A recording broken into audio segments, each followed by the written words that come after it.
오늘 우리에게 주신 하나님의 생명의 말씀은 신약 성경 401페이지 요한계시록 3장 7절에서 13절까지 말씀입니다. 빌라델비아 교회의 사자에게 편지하라. 거룩하고 진실하사 다윗의 열쇠를 가지시니 곧 열면 닫을 사람이 없고 닫으면 열 사람이 없는 그가 이르시되 볼지어다 내가 내 앞에 열린 문을 두었으되 능히 닫을 사람이 없으리라. 내가 내 행위를 아노니 내가 작은 능력을 가지고서도 내 말을 지키며 내 이름을 배반하지 아니하였도다.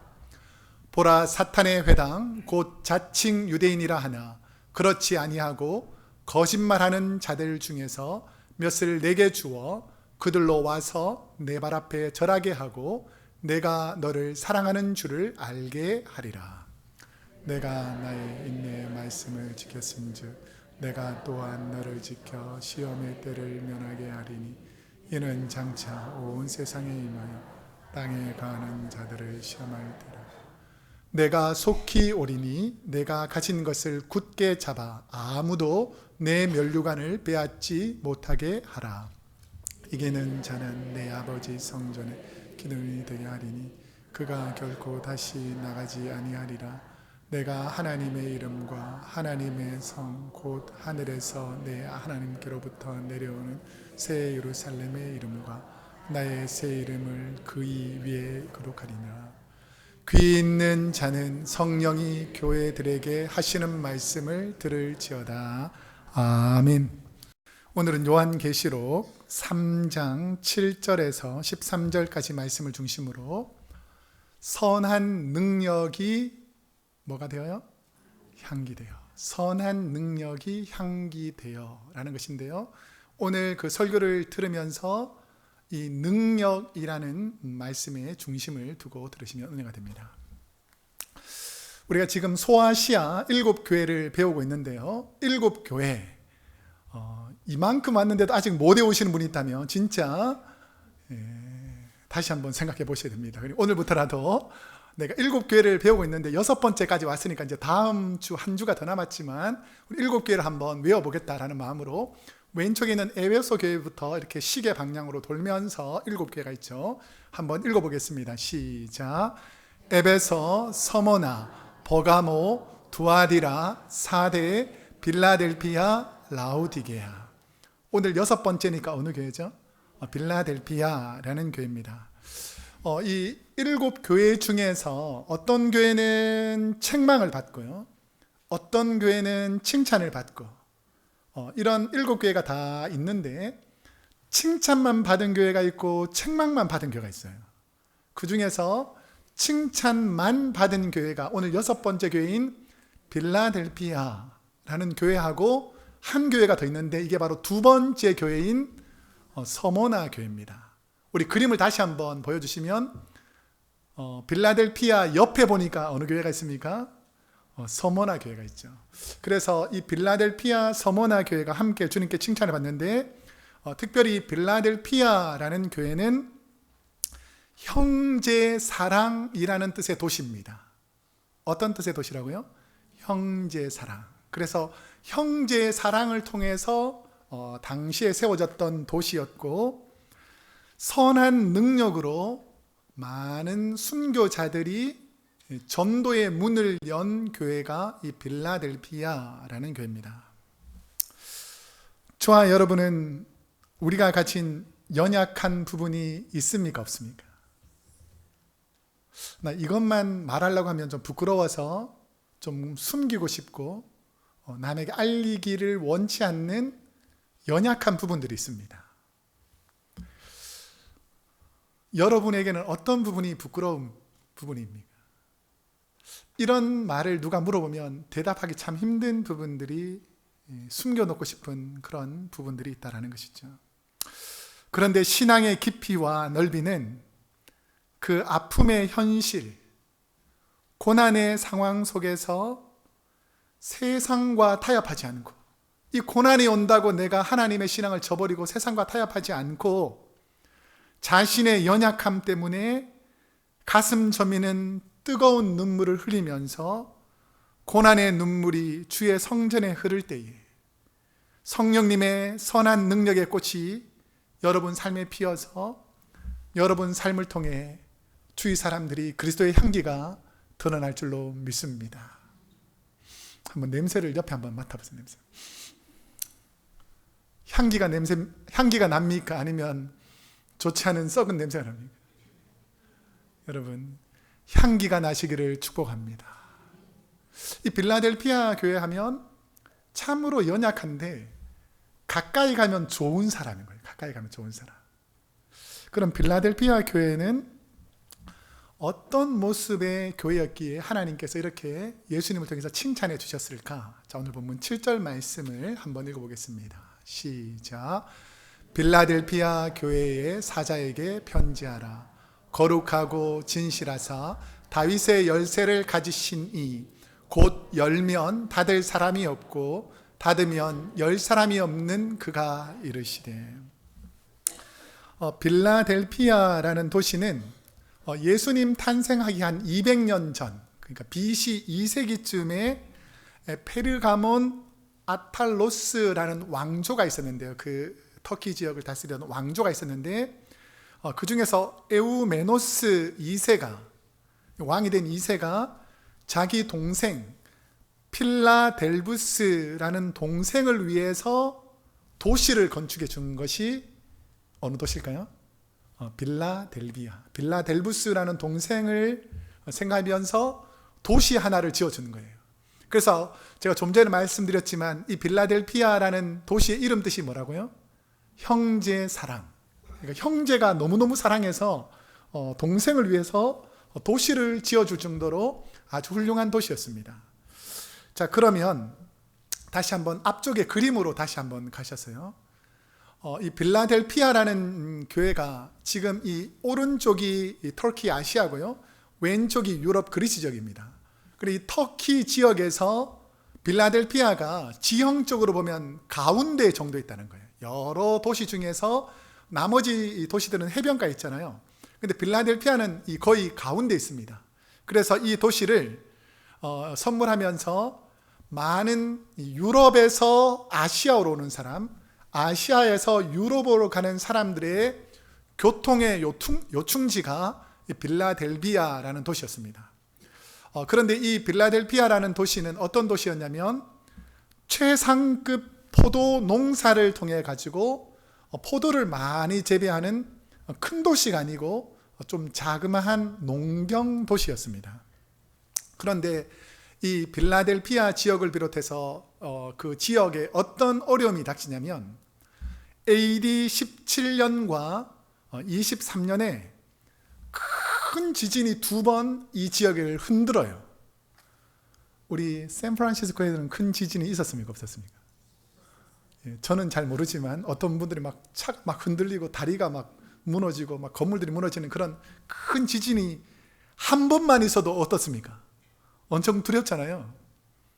좀 말하기 죄송하지만 몇 달 전인가 우리 교회도 한번 2부 예배 드리는데 한번 웅청 이렇게 한 적이 있었잖아요. 도망갈 틈도 없이 그냥 무너질 수 있는 이런 어떤 곳은 이렇게 무너지면 사람들이 엄청나게 어렵잖아요. 근데 이 도시는 AD 17년과 23년 2번의 엄청난 큰 지진이 있었는데 첫 번째 지진이 일어난 다음에 어떤 일이 벌어졌냐면 도시 전체에 건물들이 세워져 있을 거 아닙니까? 그 중에서 3분의 2가 다 무너져서 없어져 버리는 거예요. 그러니까 얼마나 큰 고난이 있겠습니까? 그래서 이제 17년에 그것을 좀 재개해 보려고 또 다시 건물들을 세웠을 거 아니에요.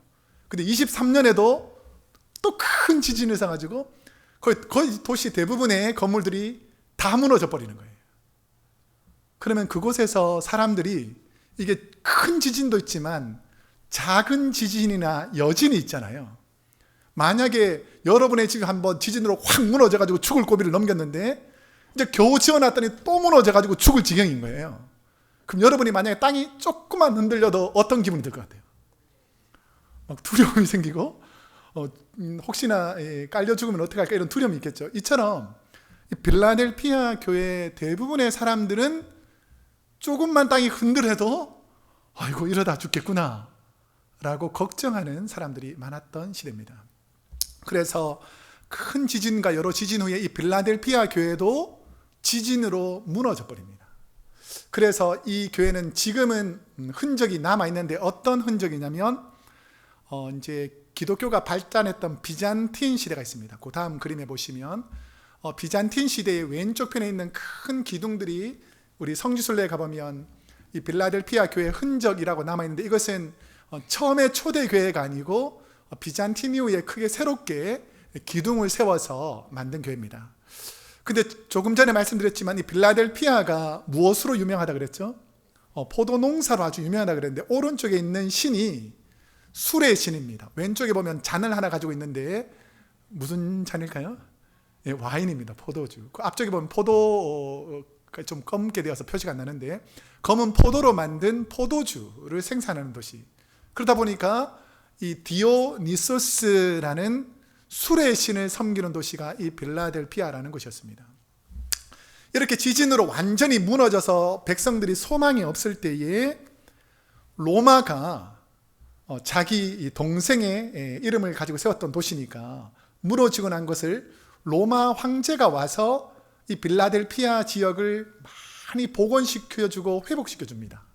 그러니까 로마가 회복시켜주니까 이 빌라델피아에 있는 대부분의 사람들이 누구를 따랐냐면 황제가 최고다라고 해서 황제 숭배 사상들이 이 빌라델피아 지역에 만연했고, 이 포도주를 생산하다 보니까 술을 자주 마실 기회가 있었을까요, 없었을까요? 한 가지 좀 제 간증을 하자면, 1부 때는 없었는데 2부 때 잠깐 간증을 하자면, 제가 한국에 있을 때 성찬식을 우리 목회자들이 하는데 1부도 하고 2부도 하고 3부도 하고 5부도 하고 이렇게 5번 하거든요. 근데 한국은 포도주스로 하는 게 아니고 진짜 포도주로 합니다. 포도주. 1부를 할 때는 정신이 온전한데 5부쯤 지나면 한 잔씩 5잔 먹어가지고 얼굴이 빨개질 때가 있어요. 이처럼 포도주가 가까이 있다 보니까 술에 쉽게 미혹되고 연약해질 수 있는 도시가 이 빌라델피아라는 도시였습니다. 그럼에도 불구하고 이 도시의 상황과 상관없이 빌라델비아의 복음이 전해집니다.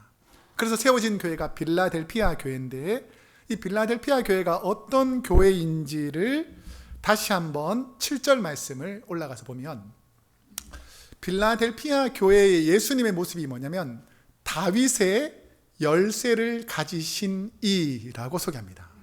예수님이 어떤 분이라고요? 다윗의 열쇠를 가지신 이.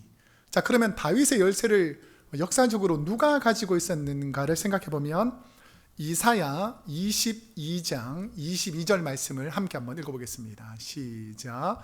내가 또 다윗의 집의 열쇠를 그의 어깨에 두리니 그가 열면 닫을 자가 없겠고 닫으면 열 자가 없으리라. 이사야가 활동했던 시대는 히스기야라는 왕이 활동했던 시대였거든요. 그러니까 예수님을 가장 잘 닮은 역대 왕을 생각해 보면 다윗과 솔로몬과 히스기야와 요시야, 이렇게 역대 왕 중에서 4명만 뽑습니다. 근데 히스기야라는 왕의 신하 중에서 엘리야김이라는 국내 대신이 있었어요. 그러니까 아무나 왕을 만날 수 있는 것이 아니라 왕을 접견하려면 왕의 문을 열어주는, 그러니까 왕의 키를 가지고 왕의 문을 열어주는 이 국내 대신이 있었는데, 이 사람이 엘리야킴이라는 사람이었습니다. 자, 그처럼 구약 시대에 누군가를 만나려면 문을 지키는, 문을 열어주는 사람이 있는 것처럼 예수님께서는 하나님을 만나는 사람들이 왔을 때에 하나님을 만날 수 있도록 문을 열어주는 키를 가지신 분이 누구라고요? 예수님이다 라고 빌라델피아 교회의 성도들에게 소개합니다. 자, 그러면 빌라델피아 교회 성도들을 향한 예수님은 어떤 칭찬을 해주시는가? 자, 8절 말씀 함께 읽어보겠습니다. 시작. 볼지어다 내가 내 앞에 열린 문을 두었으되 능히 닫을 사람이 없으리라. 내가 내 행위를 아노니 내가 작은 능력을 가지고서도 내 말을 지키며 내 이름을 배반하지 아니하였도다. 예수님은 빌라델피아 교회 성도들을 향해서 어떻게 두었다고 말합니까? 내 앞에 어떻게 했다고요? 열린 문을 두었으되. 그러니까 다른 사람들이 천국 문에 들어오려고 그러면 딱 문을 닫아놨는데 예수 믿지 않는 사람들에게는 문을 닫아놨는데 빌라델피아 교회 성도들을 향해서는 예수님께서 천국 문을 어떻게 했다고요? 열어놓았다는 것입니다. 우리 옆 사람에게 축복합시다. 크로스웨이 교회 성도님들은 열린 문에 서 계시기를 축복합니다. 시작. 크로스웨이 교회 성도님들은 열린 문에 서 계시기를 축복합니다. 어떤 분은 주소를 잘못 찾아가지고 닫힌 문 앞에 있는 분이에요. 닫힌 문. 이단들, 세상에 잘못된 것들, 엉뚱한 것에서 따라가면 문이 닫혀 있어요. 그런데 이 빌라델피아 교회는 문이 어떻게 되어 있다고요? 열려 있다는 것입니다. 하나님께서 우리 크로스웨이 교회 성도들 향해서 천국 문을 열어놓으신 줄로 믿습니다. 그런데 이 열린 문의 의미가 뭐냐면, 좀 전에 말씀드렸듯이 빌라델피아가 모든 사람들이 통과하는 교통의 요충지, 그러니까 아시아에서 유럽으로 가거나 유럽에서 아시아로 갈 때 반드시 빌라델피아라는 지역을 통과하게 됐는데, 사람들이 많이 통과하는 그 길 중심에는 뭐가 있습니까? 문이 있잖아요. 문. 그러니까 문을 통과하느냐 통과하지 못하느냐에 따라서 내가 원하는 곳으로 갈 수 있느냐 가지 못하느냐가 되어 있는데, 하나님께서는 이 빌라델피아라는 교회를 통해서 전도의 문을 열어가지고 아시아에서 시작된 복음들이 아시아에 멈춰 있지 않고 이 마게도냐, 유럽으로 복음을 전해지는데 가장 중요한 역할을 했던 것이 바로 이 열린 문, 빌라델피아 교회였다라는 것입니다. 자, 그런데 이 빌라델피아가 어떤 능력을 가지고 있다라고 예수님 평가하냐면, 내가 내 행위를 안다는 거예요. 네 삶을 보니까, 네 형편을 보니까 어떤 능력을 가지고 있다고요? 작은 능력이라는 거예요. 작은 능력. 에베소 교회는 두란노 소원에서 누가 2년 동안 에베소 교인들을 가르쳤죠? 사도 바울이 막 열심히 잘 가르쳤잖아요. 다른 곳에서는 물질도 많고 능력도 많고 기술도 많은데, 빌라델피아 사람들은 농경사회에서 농사 짓는, 오늘로 말하면 좀 시골 틱한 사람들이라는 것이죠. 그런데 이 작은 능력의 뿌리가 뭐냐면, 큰 지진이 몇 번 있었다 그랬죠? 큰 지진이 2번 있다 보니까 사람들의 마음과 경험 속에서 건물을 아무리 정성껏 짓고 내가 사업장을 아무리 잘 운영해도 지진 한 번만 일어나면 어떻게 됩니까? 그러니까 아무것도 안 된다는 거예요. 우리 잘 아시겠지만 내가 정성껏 잘 뭘 하려고 그러는데 자연재해를 통해서 내가 보험도 들지 않았는데 완전히 다 무너져 버리면 한순간에 내가 가지고 있던 것이 다 잃어버리잖아요. 그렇다 보니까 이 빌라델피아 지역에 있는 사람들, 성도들의 마음속에는 이런 마음이 있었습니다. 해서 뭐하나, 또 몇 년 지나서 지진이 일어나면 아무 소용이 없는데, 해봐도 소용없다, 이러는 패배의식과 무능력에 사로잡혀 있다 보니까 이게 뭔가 하려고 하는 의지가 부족한, 그래서 작은 능력, 큰 능력을 가진 사람들은 빌라델피아의 물질이나 삶을 투자하려고 하겠습니까? 안 하겠습니까? 안 하겠죠. 투자해봤자 다 망하는데 누가 거기다 투자하겠습니까? 그러면 어떤 사람들이 거기 살게 될 것 같아요? 오갈 데 없는 사람, 어쩔 수 없이 거기 살아야 되는 사람, 가난하지만 힘들지만 버텨야 되는 사람, 이런 사람들이 작은 능력으로 그곳에 살 수밖에 없었다라는 것입니다. 약간 부끄러운, 어쩌면 솔직한 우리의 고백을 하자면, 이민사회에서 한인 크리스찬으로 살아가기가 쉽습니까? 어렵습니까? 쉽지 않죠. 왜냐하면 우리는 작은 능력, 아주 부족한 능력을 가지고 있는 사람이기 때문입니다. 우리 서양인들 덩치가 큰 사람에 비해서 우리는 키도 작고 힘도 약하고 다른 사람에 비해 재능과 기술, 능력이 너무 부족한 이민사회의 이민자로 산다는 것입니다. 조금 죄송한 얘기인데요, 제가 동부에 살면서 웬만큼 좋은 직장, 그러니까 이건 좀 높은 고관이다, 좋은 직장이다, 이거는 잡이 참 좋다 라고 하는 분들 가보면 다 누가 그 자리를 다 차지하고 있는 줄 아세요? 그 화이트가 다 차지하고 있습니다. 이 캘리포니아 지역 외에는 거의 허드렛 일, 어려운 일, 청소, 이런 모든 힘든 일은 누가 하는 줄 아세요? 대부분 동양인들이 합니다. 왜냐하면 능력이 없고 힘이 없고 가진 것이 없고 재능이 없다 보니까 어렵고 힘든 생활부터 시작해야 되는 그런 어려움들이 있었다라는 것이죠. 빌라델피아에 살던 사람들이 마치 그와 같았습니다. 좋은 능력 있는 사람들 다 좋은 데 가서 멋지게 살고, 이제 오갈 것 없는 사람들, 어쩔 수 없이 살아야 되는 사람들이 필라델피아에서 작은 능력으로 하루하루를 살아야 했다라는 것입니다. 그런데 7교회 중에서 어느 교회하고 어느 교회만 칭찬받았다 그랬죠? 서머나 교회하고 필라델피아 교회. 그러면 하나님은 어떤 사람들을 통해서 하나님의 일들을 행해 나가시는가? 자, 고린도전서 1장 26절 27절, 우리 이 스크린하고 다음 스크린까지 계속 있으니까 연결해서 읽겠습니다. 시작. 형제들아, 너희를 부르심을 보라. 육체를 따라 지혜로운 자가 많지 아니하며 능한 자가 많지 아니하며 문벌 좋은 자가 많지 아니하도다. 그러나 하나님께서 세상에 미련한 것들을 택하사 지혜 있는 자들을 부끄럽게 하려 하시고, 세상에 약한 것들을 택하사 강한 것들을 부끄럽게 하려 하시며. 여러분은 교회를 섬기고 봉사할 때 무슨 기준으로 자신과 상대방을 평가하십니까? 하나님은 세상의 지혜, 능력, 문벌을 보시고 전도의 문을 여시고 하나님의 백성들을 사용하는 것이 아닙니다. 오히려 세상 사람들이 볼 때에는 미련해 보이는 순결한 마음으로 주님 말씀에 순종하는 분들, 부족하고 작은 능력 때문에 오히려 하나님을 의지할 수밖에 없는 분들을 하나님이 더 깊이 사랑하시고 사용하신다라는 것이죠. 여기서부터는 조금 이렇게 동의가 안 되더라도, 불편해 하시더라도 새겨서 좀 들으시면 좋겠습니다. 제가 경험한 짧은 내용이니까요.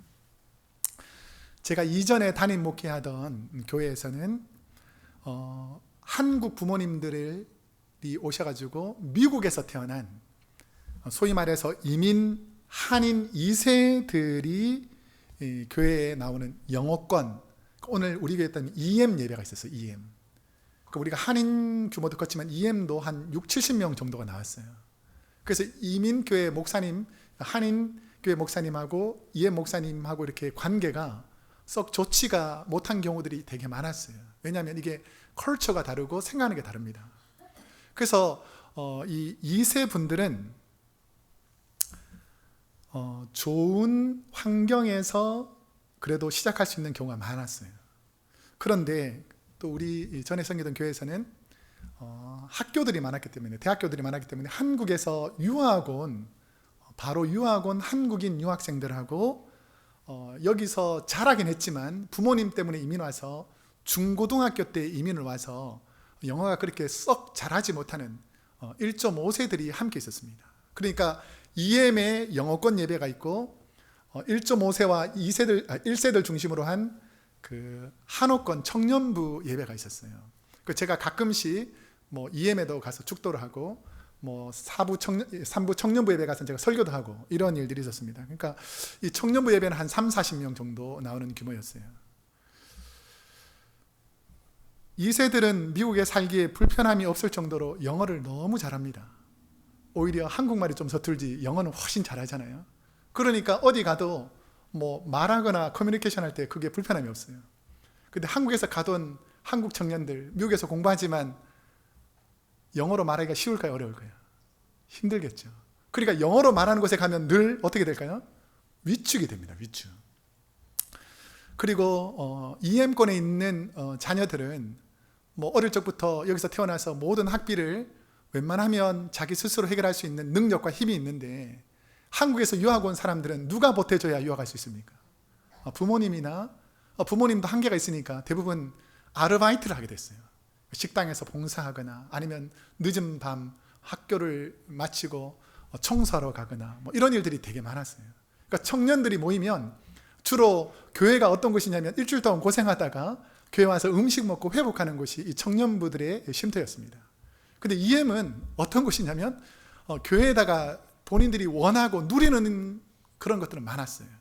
그러니까 우리가 무슨 모임을 하면 늘 한인교회 불만이 많았습니다. 부모님 세대는 왜 이렇게 하냐, 미국에 가서 미국 스타일로 해야 하면서 계속 원망과 불평은 많은데 헌금은 얼만큼 낼 것 같아요?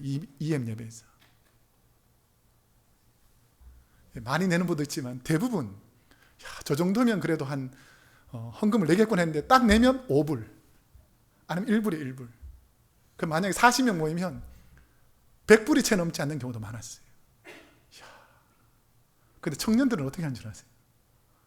숫자도 별로 되지 않는데 그 아르바이트해서 고생해서 밤늦게 청소해서 이런 돈들을 철저하게 11조 내고 하나님 앞에 봉사하는 것을 제가 보면서 참 다르구나라는 것을 많이 느꼈어요. 능력이 많아서 우리가 주의를 못하는 것이 아니고 안 하는 것이 아니고 내 마음에 무엇이 있느냐가 훨씬 더 중요하다는 것이죠. 그런데 한옥권 청년들은 영어도 서툴고 좋은 직장에 취직하지도 못하고 신문도 불안정한 아르바이트 청년들이 많았지만 여름 성경학교 한다든지 아니면 교회 대청소 한다든지 목회자가 뭐 도움을 달라 그러면 좀 죄송한 얘기인데 EM 청년들은 거의 오지도 않았어요. 대부분 오는 청년들이 그 밤늦게 일하고 그 피곤한 몸을 이끌고 교회 와가지고 함께 돕는 그런 청년들이었습니다. 여러분, 능력이 많아서 주의를 하는 것이 아닙니다. 작은 능력밖에 없어도 우리가 이 땅에 살아가면서 부족해도 하나님을 향한 마음이 있으면 하나님께 헌신하는 줄로 믿습니다. 이 교회가 바로 빌라델피아 교회였어요. 능력으로 봐서는 너무 부족하고 사람들과 비교해서 너무 형편없는 유대인들과 세성적인 사람들은 풍요를 누릴 수 있었지만 이 사람들은 어렵고 힘든 상황에서 기독교인들에게 신앙으로 믿음 생활을 하려고 하다 보니까 유대인들에게도 박해받고 로마 사람들에게도 박해받는 이 성도들이 바로 빌라델피아 교회의 성도들이었습니다. 저는 우리 크로스웨이 교회 연약한 분들, 겸손한 분들이 많은 것을 하나님께 감사합니다. 우리 교회는 뭐 대단한 학벌이 있거나 대단한 능력이 있는 분들이 많아서 교회를 봉사하는 것이 아니라 참으로 부족하고 참으로 연약하지만 하나님을 사랑하는 사람들이 모여서 하나님의 교회를 이루어 간다라는 것입니다. 우리 다시 한번 8절 말씀을 자세히 보면 작은 능력을 가지고서도 그 다음에 뭐라고 되어 있습니까? 내 말을 지키며 내 이름을 뭐라고요? 배반하지 아니하였도다. 작은 능력으로도 무너지지 않고 주어진 환경에서도 예수님을 배반하지 않고 말씀을 붙잡고 버티고 견딘 성도들이 빌라델피아 교회라는 것이죠. 그러면 작은 능력으로 복음 전파에 힘쓴 빌라델피아 교회가 받은 은혜는 무엇인가? 자, 10절과 11절 말씀을 함께 읽어보겠습니다. 시작. 내가 나의 인내의 말씀을 지켰음즉 내가 또한 너를 지켜 시험의 때를 면하게 하리니 이는 장차 온 세상에 임하여 땅에 거하는 자들을 시험할 때라. 내가 속히 오리니 내가 가진 것을 굳게 잡아 아무도 내 면류관을 빼앗지 못하게 하라. 아멘. 당시 초대 교회는 유대교에서 개종한 유대인들이 대부분이었습니다. 우리가 잘 아시겠지만 로마가 유대인들을 박해해가지고 예수님 탄생하기 전부터 많은 유대인들이 디아스포라로 흩어져 있었잖아요. 사도 바울도 그런 중에 한 사람이고, 그런데 유대교인들이 이방 땅에 갔더라도 다 회당을 세우고 자기들 나름대로 유대인의 전통을 지켰어요. 근데 이제 복음을 받아들였던, 유대인들에게 복음이 전해지면서 이방 땅에도 복음을 받아들였던 기독교인들, 그러니까 유대인들은 유대교를 계속해서 이방 땅에 섬기지만 이 유대교에서 나와서 기독교로 개종한 사람들, 이런 사람들을 누가 가장 힘들게 하고 괴롭힌 줄 아세요? 이 로마 사람들이나 헬라 사람들이 아니고 오히려 유대교에서 기독교로 개종했다고 기독교인 유대인들을 가장 괴롭혔던 사람들이 유대인들이었습니다. 우리가 잘 아시겠지만 지난번에 서머나 교회 담임 목회자 폴리캅, 칭찬만 받았던 이 서머나 교회 담임 목회자인 폴리캅이 화형대에서 죽습니다. 자, 그랬을 때 그 문헌에 보면, 역사 문헌에 보면 로마 군인들을 도와서 장작을 제공했던, 불타 죽이는데 장작을 제공했던 사람들이 유대인들이라는 거예요. 오히려 형제들을 핍박하는데 유대인들이 더 많이 동원되었다는 것입니다. 저도 마찬가지고 여러분도 마찬가지겠지만 여러분을 가장 힘들게 하는 사람들이 어떤 사람입니까? 멀리 있는 사람이라기보다는 어떤 사람이 나를 힘들게 할 때 더 힘듭니까? 가까이 있는 사람, 친구나 친척, 형제, 가족들이 나를 힘들게 할 때 훨씬 더 힘들더라는 것이죠. 우리 옆 사람에게 축복합시다. 한번. 나를 고만 힘들게 하세요. 시작. 나를 고만 힘들게 하세요. 이제 좀 고만 힘들게 하세요. 나를. 오히려 가장 가까이 있는 사람들이 나를 상처 주고 힘들게 하는 경우가 많더라는 것입니다. 그런데 이 고난 속에서도 시험과 고난을 인내의 말씀을 지켰다는 거예요. 인내하면서 말씀 붙잡고 이 고난을 이겨냈다라는 것입니다. 호세아 2장 15절에 보면 아골 골짜기와 같은 우리의 삶을 소망의 문으로 바꿔주신 하나님의 은혜를 호세아가 고백합니다. 한번 읽어보겠습니다. 시작. 거기서 비로소 그의 포도원을 그에게 주고 아골 골짜기로 소망의 문을 삼아 주리니 그가 거기서 응대하기를 어렸을 때와 애굽 땅에서 올라오던 날과 같이 하리라. 아골 골짜기와 같은 저와 여러분의 삶을 하나님께서 소망의 문으로 열어주실 줄로 믿습니다. 작은 능력으로 신앙을 지킨 빌라델피아 성도에게 어떤 상급을 약속하셨는가? 자, 이제 마지막이니까 잘 들으세요. 12절 말씀 한번 함께 읽어보겠습니다. 시작. 이기는 자는 내 하나님 성전의 기둥이 되게 하리니 그가 결코 다시 나가지 아니하리라. 내가 하나님의 이름과 하나님의 성 곧 하늘에서 내 하나님 아버지께로부터 내려오는 새 예루살렘의 이름과 나의 새 이름을 그의 위에 기록하리라. 아멘.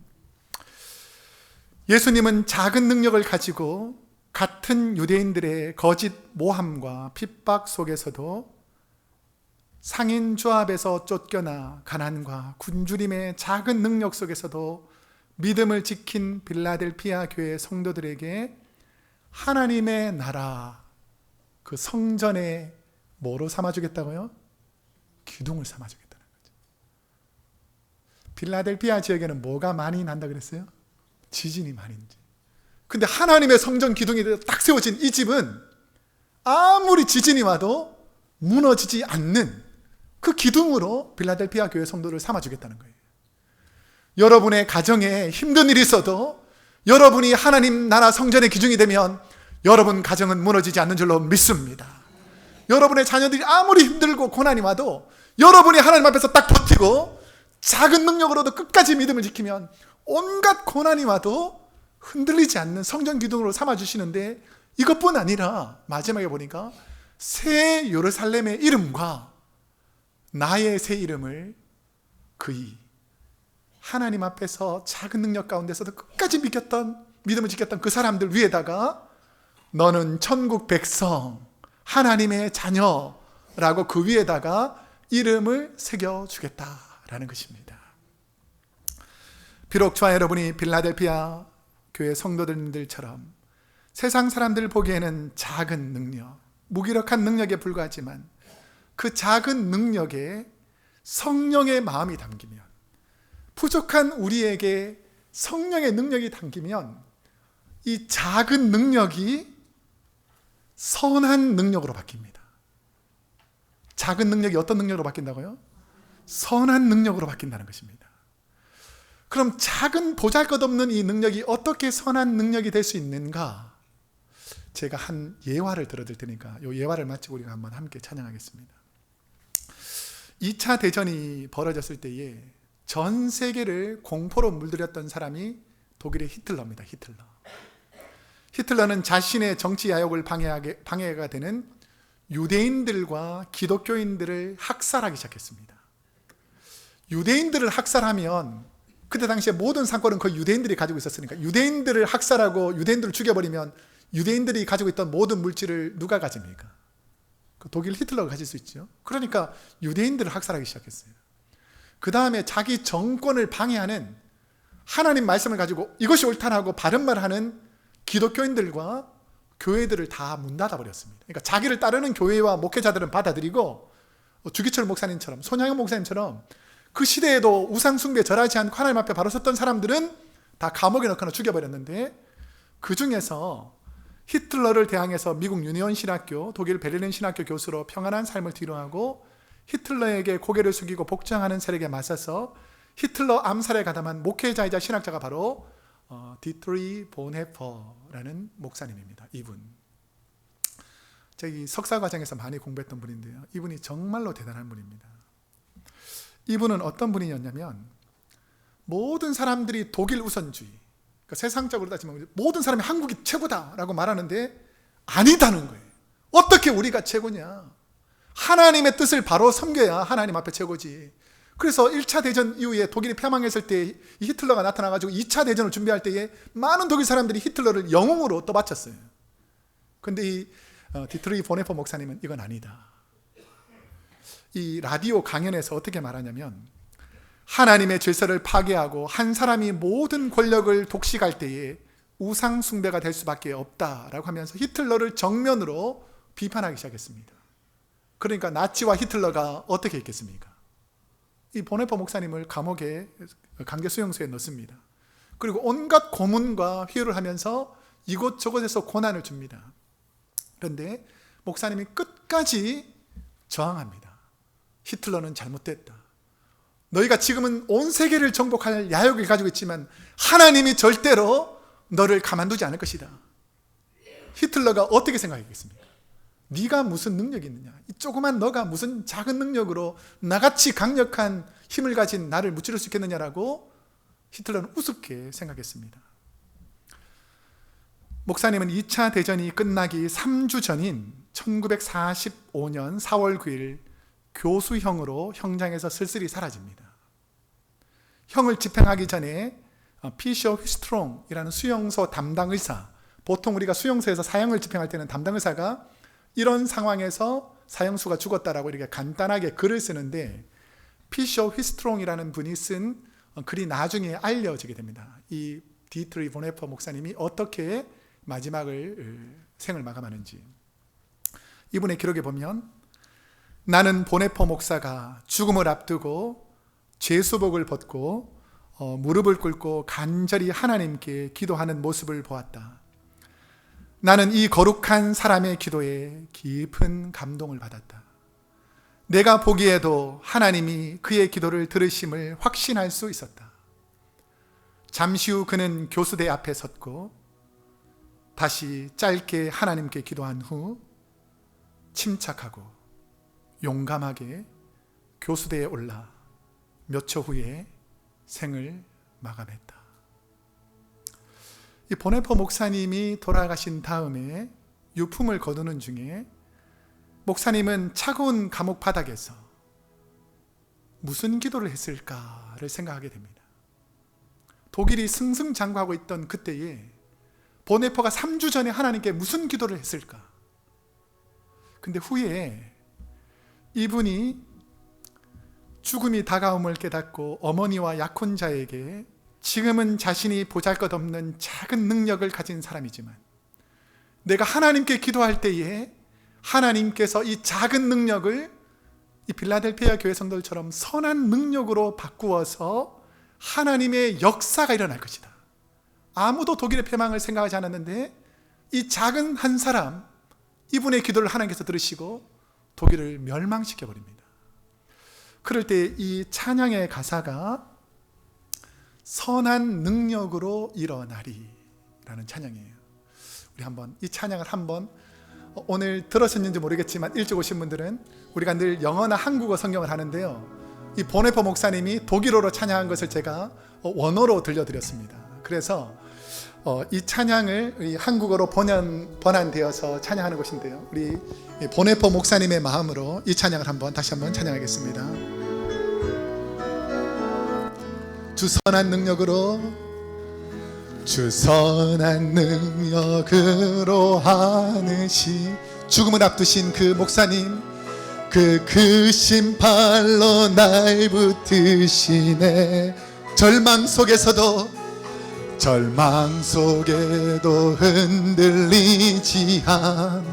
사랑하는 주 얼굴 구하리, 사랑하는 주 얼굴 구하리. 다시 한번 고백합시다. 주 선한 능력으로, 주 선한 능력으로 하느시네. 그 크신 팔로 날 붙드시네. 절망 속에도 흔들리지 않아. 작은 능력을 가졌지만 사랑하는 주 얼굴 구하리. 선한 능력으로 일어서리. 선한 능력으로 일어서리. 주만을 지하리. 믿음으로 우리 고대 안에 주 오실 그날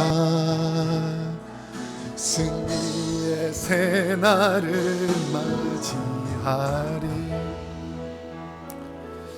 저는 이번 한 주간 보네포 목사님이 쓰신 찬양 선한 능력으로 일어서리, 이 찬양을 수십 번 수백 번 외치면서 그 차가운 감옥에서 아무도 소망하지 않을 때, 아무도 기도하지 않을 때 이 보네포 목사님은 작은 능력으로 하나님을 붙잡은 거예요. 하나님, 이 사람들이 비록 우리 동족이라 할지라도, 이 사람이 비록 온 세계를 제패하려는 야욕이 있어도 하나님의 뜻이 아니면 하나님께서 멈춰주시기를 원합니다 라고 외친 것입니다. 우리가 살다 보면 우리의 힘으로 우리의 능력을 해결할 수 없는 막연한 고난과 어려움을 만날 때가 너무나 많이 있습니다. 내같이 부족한 사람이 내가 행동해봤자 무슨 소용이 있겠냐라고 포기하고 싶을 때가 많이 있을 것입니다. 그런데 하나님은 작은 능력을 가진 부족한 저와 여러분을 통해서 하나님의 일을 확장해 나가신다라는 것입니다. 빌라델피아 교회 성도들이 동족 유대인들과 로마의 핍박과 빈번한 지진으로 삶의 일터를 잃어버려 어려움 겪는 그 속에서도 작은 능력을 포기하지 않고 선한 능력으로 하늘 문을 열어 천국의 문을 열어 죽어가는 영혼들을 확장했던 것처럼 여러분의 삶에 주님의 능력이 일어나기를 축복합니다. 이제 말씀을 맺겠습니다. 저는 우리 크로스웨이 교회를 보면 비록 빌라델피아 교회처럼 연약하고 부족한 분들이 얼마나 많은지 모릅니다. 그런데 하나님은 이 연약하고 부족한 분들의 작은 능력을 선한 능력으로 바꾸어서 하나님의 능력을 이루신다라는 것입니다. 성령의 기름 부음이 임하면 선한 능력으로 역사하는 주님의 기적을 보게 될 것입니다. 많아서 주님께 부족함을 간구하고 구하지 않는 교회가 아니라 부족하고 연약한 것이 많아서 주님만을 의지하는 성도님들 되시기를 축복합니다. 너무 평안해서 눈물이 말라버린 성도가 아니라 고난과 신혈을 이길 힘을 주실 분이 하나님밖에 없어서 성전에 엎드려 눈물 흘려 천국의 상급을 바라볼 수밖에 없는 그런 분들이 많은 교회, 그 교회가 우리 교회가 되기를 원합니다. 그래서 하나님의 면류관, 천국의 면류관을 소유하시는 저와 여러분이 되시기를 축복합니다. 우리 한번 기도하겠습니다.